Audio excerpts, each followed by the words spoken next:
tafiyar mu dole ce, waɗansu ne suke mana sangaya.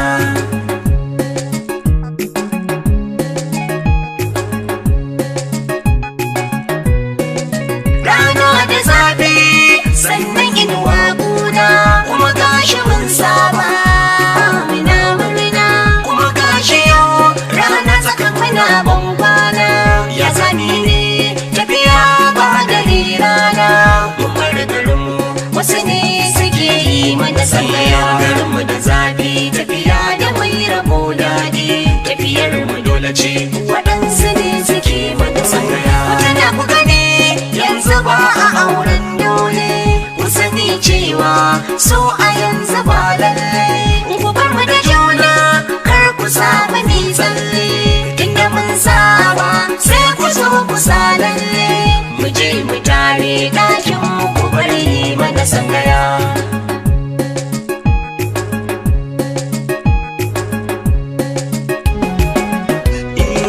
Mun bar garinmu wani garin mu kai yo dosa, garinmu yayi zafi wasu suke sa'insa, akan soyayyar mu ne suke ta sa'insa.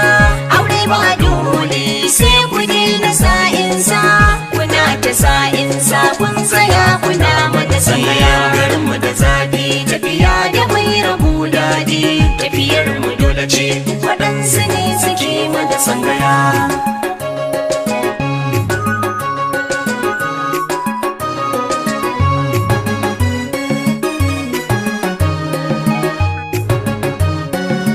Da sangaya tafiyar ku ƙara ni gaba, mun yanke shawarar tafiya ba mu zauna ba. Mun yi aure mun haihu sai ku bar gaba, gabar ku zafi mu kuma ba za mu jure ba. Aure da takura wannan cikinsa za ka ga sangaya. Garinmu da zafi tafiya da mai rabo daɗi, tafiyar mu dole ce, waɗansu ne suke mana sangaya.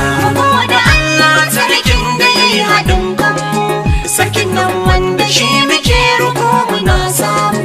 Sannan salati yau wurin ma'aikinmu, sai ya dina rasulu annabi ya gatan mu yin salati a cikinsa ba ka kallon sangaya. Garinmu da zafi tafiya da mai rabo daɗi, tafiyar mu dole ce, waɗansu ne suke mana sangaya. Garinmu da zafi tafiya da mai rabo daɗi, tafiyar mu dole ce, waɗansu ne suke mana sangaya. Garinmu da zafi tafiya da mai rabo daɗi, tafiyar mu dole ce, waɗansu ne suke mana sangaya.